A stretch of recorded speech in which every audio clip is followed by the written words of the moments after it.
Bonjour à tous, bonjour à toutes. Aujourd'hui, je vous parle du schéma assujettissement qui fait partie du domaine d'orientation vers les autres ou du manque d'écoute des besoins. C'est un schéma qu'on retrouve souvent dans les cas aussi de violence domestique parce qu'il est bien question de s'assujettir à l'autre. Alors, on retrouve aussi ce schéma, un schéma qui est assez proche qui s'appelle l'abnégation, mais dans le cas de l'abnégation, c'est une injonction personnelle, c'est-à-dire je pense que si je ne m'occupe pas des autres ou quitte à m'oublier et me sacrifier, ça fait de moi une mauvaise personne. Dans l'autre cas, je suis amenée à me sacrifier, mais parce que je suis sous la domination de quelqu'un. En tout cas, j'en ai peur. Alors, ces patients autorisent les autres à les dominer. Ils se soumettent au contrôle des autres parce qu'ils s'y sentent contraints par une menace de punition ou d'abandon. Il existe deux formes. La première est l'assujettissement des besoins, dans laquelle les patients refoulent leurs propres désirs et suivent à la place les exigences des autres. Et la seconde est l'assujettissement des émotions, dans laquelle les patients refoulent leurs émotions, principalement la colère, parce qu'ils ont peur que les autres ne se vengent contre eux.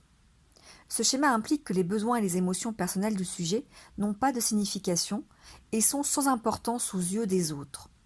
On se met donc en dessous des autres. Il y a bien un déséquilibre dans la relation. Il aboutit la plupart du temps à une accumulation de sentiments de colère qui se manifestent par des comportements dysfonctionnels tels que des comportements passifs-agressifs, des accès impulsifs de colère, des symptômes psychosomatiques, du retrait affectif, des passages à l'acte et des conduites d'abus de substances. Moi, je sais que systématiquement, quand j'ai quelqu'un qui vient me voir en cabinet, qui est plutôt quelqu'un en général de soumis passif et qui régulièrement, enfin de temps en temps, va faire des grosses explosions de colère, c'est qu'il y a potentiellement un schéma d'abnégation ou un schéma d'assujettissement, puisqu'on a accumulé beaucoup de frustration à ne pas écouter ses propres émotions, ses propres besoins, et donc on va accumuler ça, et à un moment donné, on va forcément le faire payer à l'autre de manière indirecte. Les patients ayant ce schéma présentent habituellement un style adaptatif de soumission au schéma. Ils sont complaisants de façon excessive et hypersensibles aux situations dans lesquelles ils se sentent piégés. Ils se sentent malmenés, harcelés et impuissants. Ils se croient à la merci des personnages représentant l'autorité. Ces personnages sont plus forts et plus puissants. Il faut donc les respecter. Voilà pourquoi on retrouve aussi ce schéma en cas de violence conjugale. Et il y a cette fameuse chimie des schémas que l'on retrouve. Les schémas assujettissement peuvent fortement attirer des personnes qui vont les assujettir ou les maltraiter. Leur assujettissement n'est pas fondé sur une valeur internalisée ni sur le désir d'aider les autres.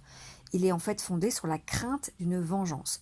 Donc c'est une idée contraste avec celle des schémas abnégation, de surcontrôle émotionnel et d'idéaux exigeants qui représentent donc une valeur internalisée. C'est-à-dire que dans le cas de ces trois derniers schémas, c'est une injonction personnelle. Dans le cas du schéma assujettissement, on a peur de l'autre. Ce schéma conduit souvent à un comportement d'évitement. Ces patients évitent les situations où les autres pourraient les contrôler ou bien ils pourraient se trouver pris au piège. Certains patients évitent les relations amoureuses parce qu'elles leur donnent une impression de claustrophobie ou de piège. Ce schéma mène aussi à des comportements de compensation tels que la désobéissance et l'opposition. La rébellion est la forme la plus habituelle de la compensation pour l'assujettissement. Le but du traitement est de permettre à ces patients de voir qu'ils ont des besoins et des sentiments personnels et qu'ils ont le droit de les exprimer.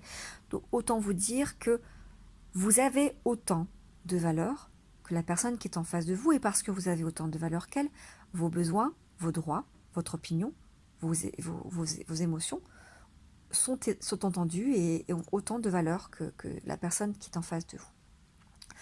En général, le meilleur mode de vie consiste à exprimer ses besoins et ses émotions de façon appropriée au moment où ils se présentent, au lieu de remettre à plus tard, voire de ne pas les exprimer du tout.